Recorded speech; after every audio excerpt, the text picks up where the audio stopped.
welcome to our official first book club Thursday. I am super excited for this new edition on the channel because I have wanted to talk about these books for such a long time, and I don't know what was stopping me, but I am so excited. On this series we will explore two genres, fantasy and self-development. They both have been a massive help, and there were some very essential pivotal moments in both genres when it comes to my personal healing journey, and that is why I wanted to share it with you. We will talk about different fantasy authors such as Sarah J. Maas, Brandon Sanderson, or about some self-development authors, coaches like Dr. Joe Dispenza, Michael A. Singer. And I wanna get specifically into different, whether it was different scientific finds they found or spiritual messages that I have gotten from their books, to reflecting and seeing myself in their characters and how doing that actually healed me. There is one book that does both in such a magnificent way, and this is the book that I will be starting this new edition. The book is Women Who Run with the Wolves by Clarissa Pinkola Estés. I hope you can see it. And so the story with why I'm picking this book and why this book actually made me decide to create this edition was that I had my nephew over and he was playing with my bookcase and he just wanted to get this book so desperately. So I pulled it out, and I don't know why, but I was like, let me just open on a random page. And I opened on a random page and then I began reading the text. And this is all about ideas and when you lose focus, when you begin to feel stuck. The story is called The Three Gold Hairs. I will go ahead and I will read the story to you. If you don't want to see it, I will make sure to leave you a timestamp down below for you to just go ahead and skip it. And I will also make sure to link down below Clarissa's book. I will make sure to leave you down below the book in both audiobook format and the physical copy. In the audiobook, she narrates this story and is amazing. I highly recommend you listen to that. Once, when it was deepest, darkest night, the sort of night when the land is black and the trees seem like gnarled hands against the dark blue sky, it was on exactly this kind of night that a lone old man staggered through the forest. Though boughs scratched his face, half blinding his eyes, he held out a tiny lantern before him.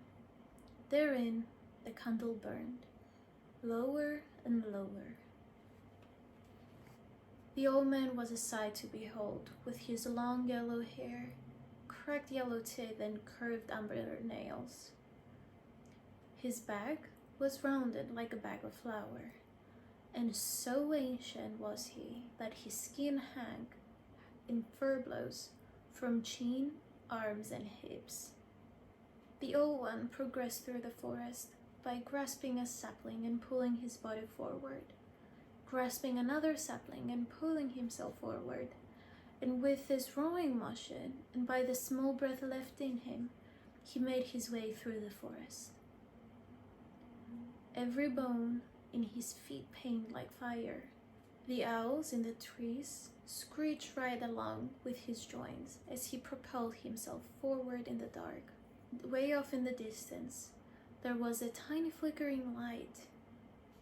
A cottage, fire, a home, a place of rest, and he labored toward that little light. Just as he reached the door, he was so tired, so exhausted. The tiny light in his little lantern died, and the old man fell through the door and collapsed. Inside was an old woman sitting before a beautiful roaring fire, and now she hurried to his side, gathered him into her arms, and carried him to the fire. He held him in her arms as a mother holds her child. She sat and rocked him in her rocking chair. There they were, the poor frail old man, just a sack of bones, and the strong old woman rocking him back and forth, saying, "There, there, there, there, there, there." And she rocked him all through the night. By the time it was not yet morning, but almost, he had grown so much younger. He was now a beautiful young man with golden hair and long, strong limbs. And she still rocked him. There, there, there, there, there, there. And as morning approached even more closely, the young man had turned into a very small and very beautiful child with golden hair, plaited like wheat. Just at that moment of dawn, the old woman plucked 3 hairs very quickly from the child's beautiful head and threw them to the tiles. They sounded like this: ting, ting, ting. And the little old child in her arms crawled down from her lap and ran to the door.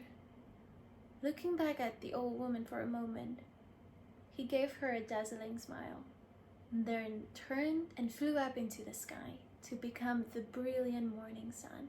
The reason why this story is so amazing is because this is a story to remember when you lose focus.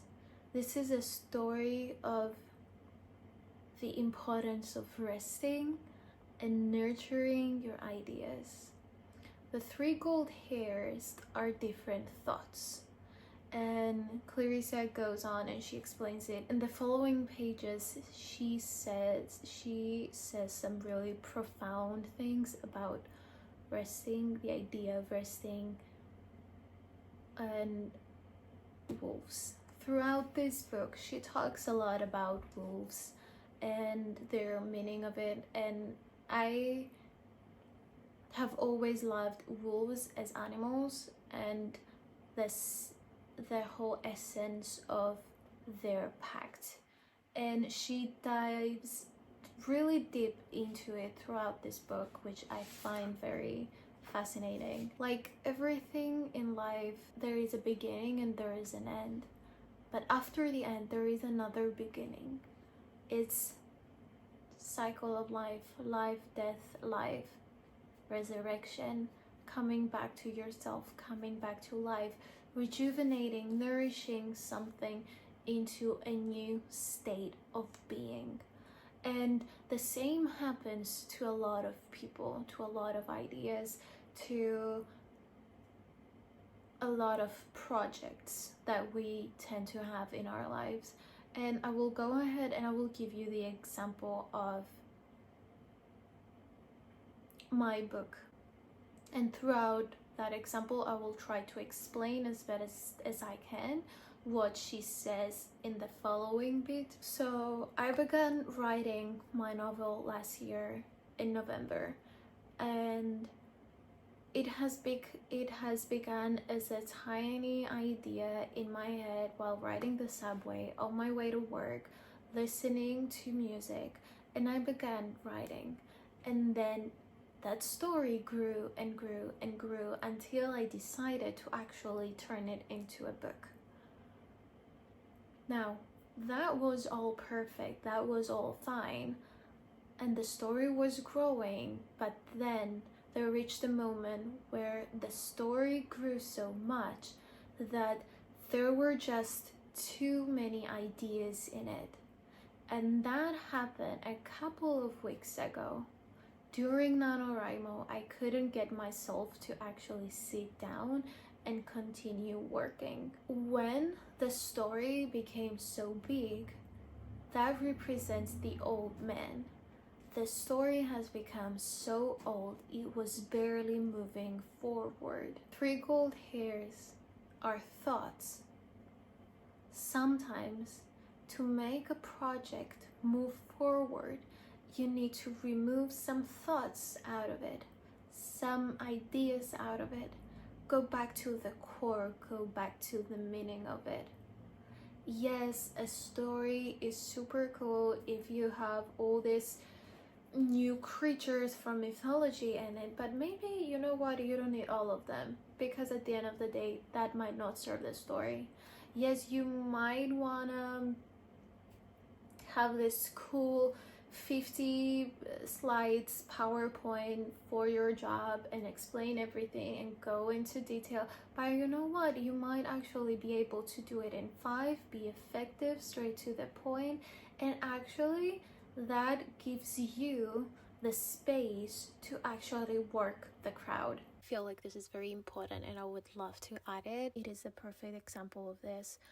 Inside the book, Dr. Clarissa gives the example of having a sculptor and a huge marble block right in front of them. That sculptor has an original idea. The marble block symbolizes the inflated idea. Now, what that sculptor has to do is to take away the excess marble, take off those excess ideas in order for him to have that beautiful Greek or Roman sculpture. And that is the perfect symbolization of what an inflated idea can look like versus taking away the excess. How do you do that? You are able to nurture something back to life by simply sitting with it, resting with it, giving it space. The moment you begin to lose focus is not about you putting in more work. It says right here, rushing is not the thing to do.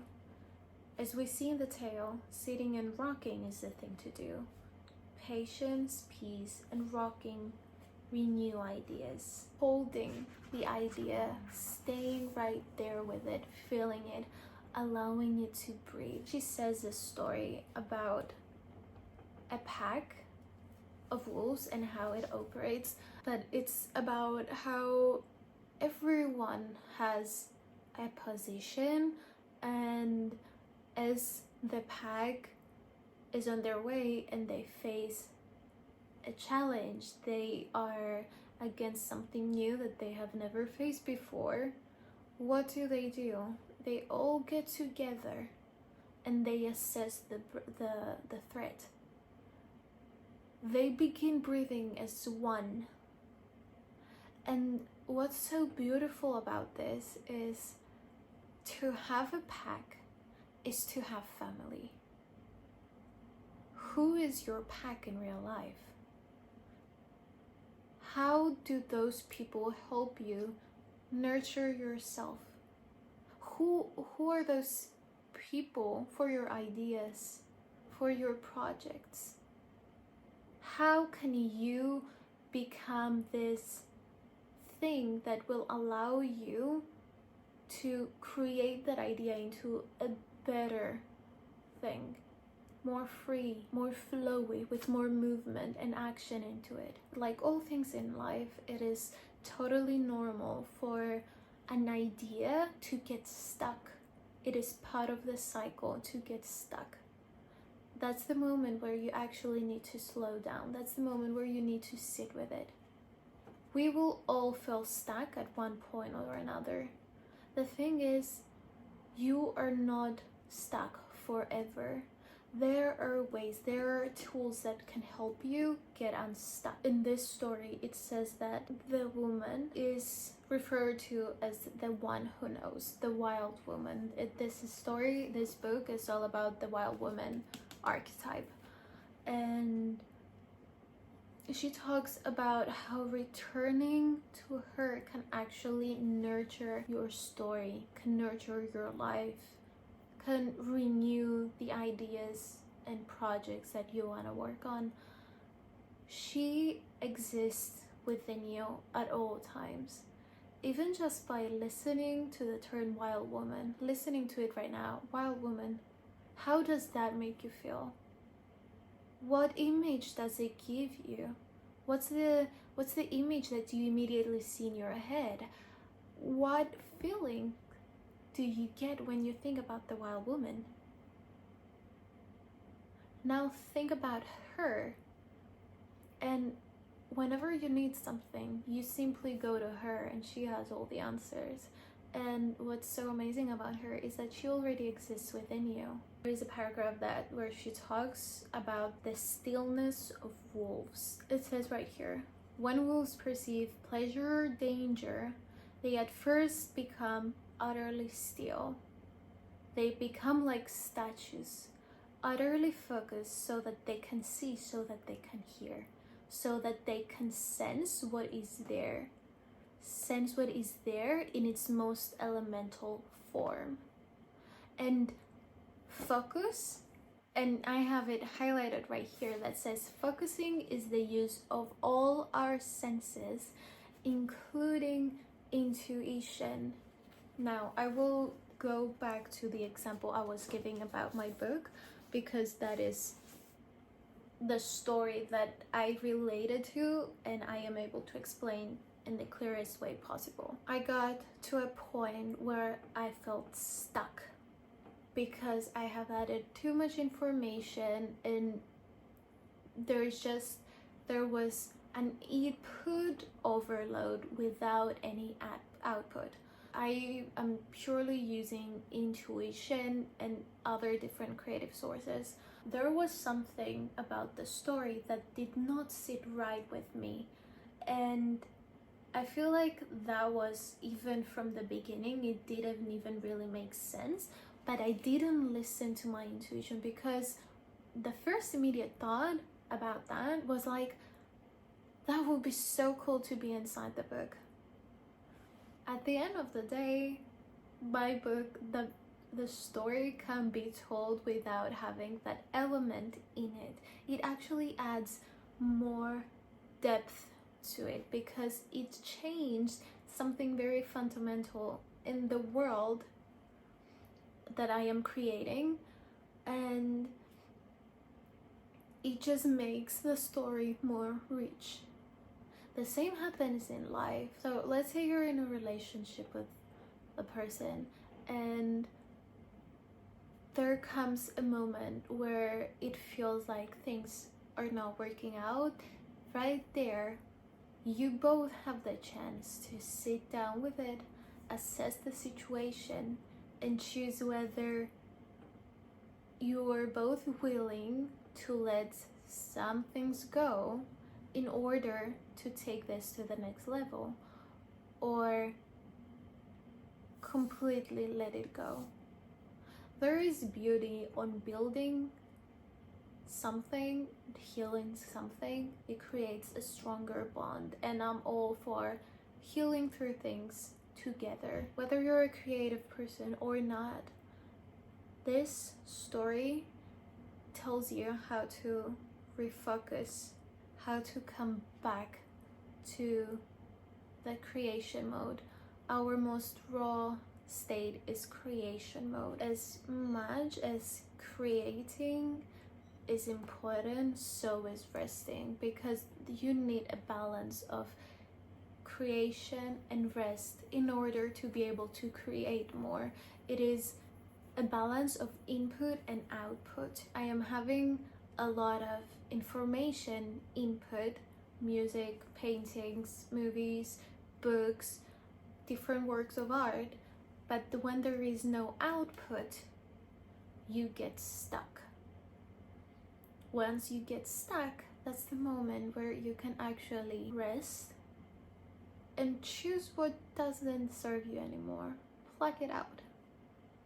And then watch the creation come back to life again. And I would like to close this video by reading you this last 4 sentences right here. If you've lost focus, just sit down and be still. Take the idea and rock it to and fro. Keep some of it and throw some away, and it will renew itself. You need to know more.